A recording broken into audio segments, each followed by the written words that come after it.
और वो वादा की गई मुक़द्दस रूह जो कायनात की शुरुआत से है, अब एक जिस्म में है और हमारे बीच आ चुकी है। पैदाइश की खबर चारों तरफ है और उस बच्चे की तलाश जारी रहेगी। वो दाऊद के तख्त पर बैठकर हम पर हुकूमत करेगा, यही परवरदिगार की मर्जी है। वो आ गया।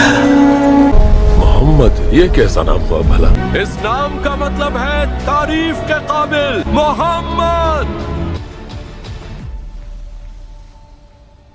लेकिन सिर्फ मोहब्बत और दोस्ती ही बरकरार रहेगी, ठीक तुम्हारे हाथों की खुशबू की तरह जो हमारे मदीने से निकलने के बाद भी यहाँ तक आ रही है। क्या आपने उनके कंधों के बीच कोई निशान देखा है? जानते हैं क्या है वो? निशानी है पैगंबर होने की।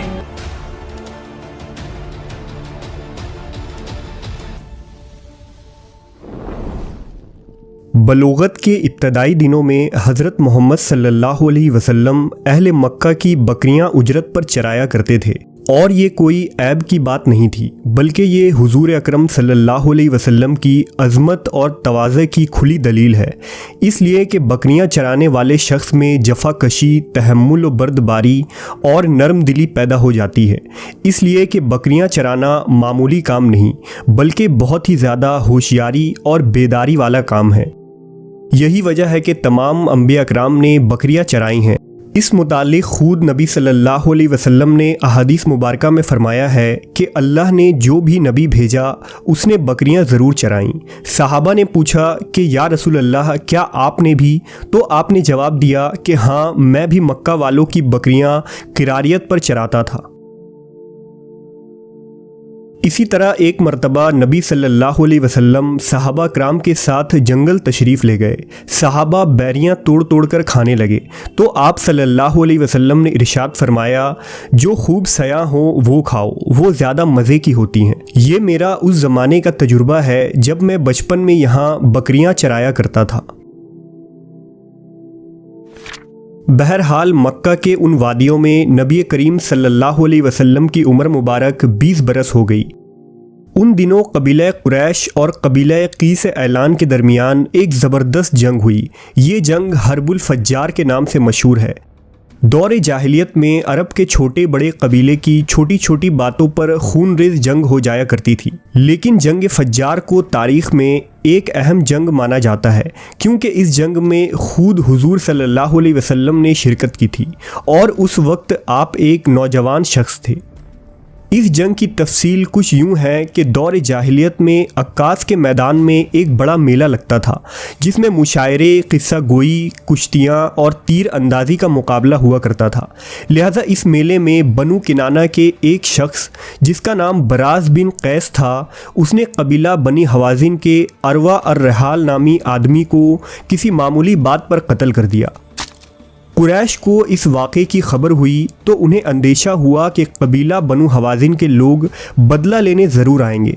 लिहाजा कुरैश मक्का हरम शरीफ की हिफाजत के लिए काबा के अतराफ़ जमा हो गए। हवाजिन के लोग भी हरम की तरफ बढ़ने लगे और दोनों कबीलों के दरमियान मतभेड़ हुई। ये मतभेड़ कई रोज़ तक यूं ही चलता रहा और वक्फा हवाजिन के लोग हमला करते रहे। आहिस्ता आहिस्ता कुरैश के हलीफ कबाइल भी इस जंग में कूद पड़े और ये एक बड़ी लड़ाई बन गई। आखिरकार कुरैश और हवाजिन के दरमियान 15 आमुल फील के साल एक बड़ा मुआरका हुआ, जिसे हर्ब फज्जार कहा जाता है। ये एक ज़बरदस्त और फैसला कुन जंग थी, जिसमें जीतने वाला पूरे जज़ीरा अरब और तमाम कबीलों में सबसे ताकतवर साबित होता। इसलिए कुरैश के सरदारों ने अपने पाँव में बेड़ियाँ डाल ली ताकि वो मैदान जंग में साबित कदम रहें और कोई फरार न हो सके। इस जंग में हुजूर के चचा ज़ुबैर बिन अब्दुल मुत्तलिब बनु हाशिम की क़यादत कर रहे थे और दूसरे कबीलों का सिपा सलार हर्ब बिन उमैया था। हुजूर के कई चचा और चचाज़ाद भाई इस जंग में शरीक थे। लिहाजा अपने चचाओं के कहने पर आप सल्लल्लाहु अलैहि वसल्लम ने भी इस जंग में हिस्सा लिया, लेकिन आपने मैदान जंग में तलवार न उठाई और न किसी पर तीर चलाया। अलबत्ता आप तीर और नेज़ा उठा उठा कर अपने चचाओं को देते और लड़ाई में उनकी मदद किया करते थे। जंग फज्जार के दौरान एक गैर मामूली बात देखी गई। कि जब भी हुजूर सल्लल्लाहु अलैहि वसल्लम मैदान जंग में तशरीफ़ लाते तो कुरैश जंग जीतने लगते, और जैसे ही नबी करीम सल्लल्लाहु अलैहि वसल्लम मैदान जंग से वापस तशरीफ़ ले जाते तो कुरैश कमज़ोर पड़ने लगते। लिहाजा कुरैश की फतह याबी और शिकस्त नबी सल्लल्लाहु अलैहि वसल्लम की बरकत पर मुनहसिर था, जिसका मुशाहिदा कई लोगों ने किया। जंग फज्जार से अरब के सैकड़ों घराने बर्बाद हो गए थे। हर तरफ बदामनी और आए दिन लूट मार हो रहे थे। मुल्क का अमनो अमान गारत हो चुका था। न दिन को चैन था और न रात को आराम था।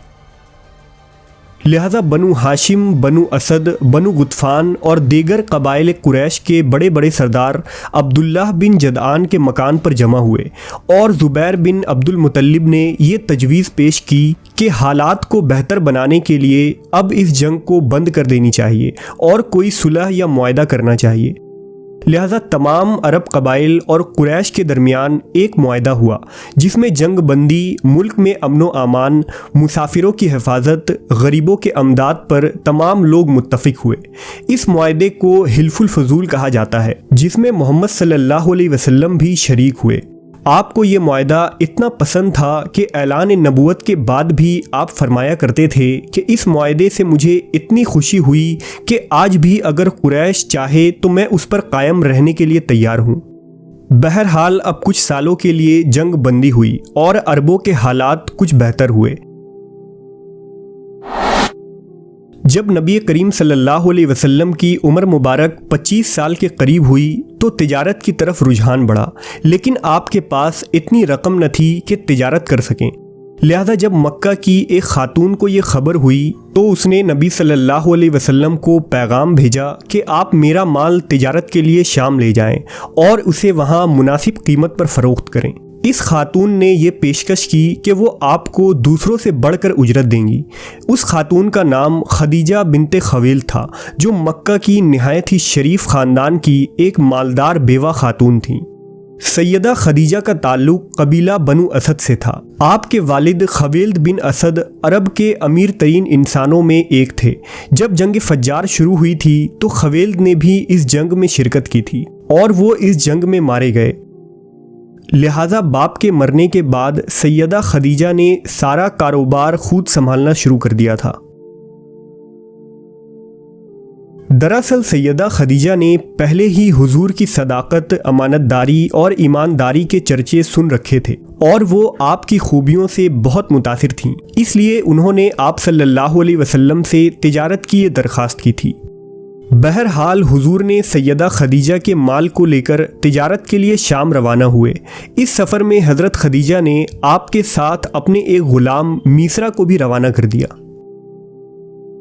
इब्न इसहाक के मुताबिक सफ़र शाम के दौरान हुजूर सल्लल्लाहु अलैहि वसल्लम ने एक जगह थोड़ा तवक्क़ुफ़ किया और एक दरख्त के साए में आराम फरमा हुए। करीब नस्तूर राहिब की एक खानकाह थी। राहिब ने जब आप सल्लल्लाहु अलैहि वसल्लम को देखा तो मीसरा के पास आया और पूछा कि वो हस्ती कौन है जो उस दरख्त के नीचे आराम फरमा रहे हैं। उसने कहा, ये अहले हरम के हाशमी कुरैसी जवान मोहम्मद हैं, जो सालेह, अमानतदार और एक सच्चे इंसान हैं। राहिब ने कहा, क्या उनके आँखों में सुर्खी रहती है? मीसरा ने कहा, हाँ, ये सुर्खी हमेशा उनके आँखों में होती है। नस्तूर ने कहा, ये पैगंबर हैं और सबसे आखिरी पैगंबर हैं, जिसकी अलामतें हमारी किताबों में मौजूद हैं। उस दरख्त के नीचे सिवाय नबी अल्लाह के और कोई शख्स भी आज तक न बैठा है। मीसरा ने राहिब के इस बात को जहन नशी कर लिया और सफ़र आगे बढ़ा। जब ये कारवान बसरा पहुंचा तो मोहम्मद सल्लल्लाहु अलैहि वसल्लम ईला के नज़दीक एक खुश कुएं की तरफ बढ़े और उसके बाद उस कुएं में अपना हाथ डाला। उसमें से चुल्लू भर पानी उठाकर अपने हाथ धोए और उसके बाद करीब में मौजूद एक सूखे हुए दरख्त के नीचे बैठ गए। मीसरा ने देखा कि वो सूखा हुआ दरख्त अचानक सरसब्ज हो गया और मोहम्मद सल्लल्लाहु अलैहि वसल्लम इसके साए में इबादत में मशगूल हो गए। बहरहाल शाम पहुंचकर आप सल्लल्लाहु अलैहि वसल्लम ने तमाम माल को फ़रोख्त कर दिया और इस तिजारत में बहुत नफ़ा हुआ। लिहाजा हुजूर सल्लल्लाहु अलैहि वसल्लम मीसरा के साथ मक्का के लिए वापस रवाना हो गए। शाम से वापसी पर रास्ते में एक दिन दोपहर और सख्त गर्मी का वक्त था। मीसरा क्या देखता है कि हुजूर ऊंट पर सवार हैं और 2 फरिश्ते आपको धूप से बचाने के लिए साया किए हुए हैं। अल्लाह ने मीसरा के दिल में नबी की ऐसी मोहब्बत डाल दी कि गोया वो नबी सल्लल्लाहु अलैहि वसल्लम का ग़ुलाम बन गया।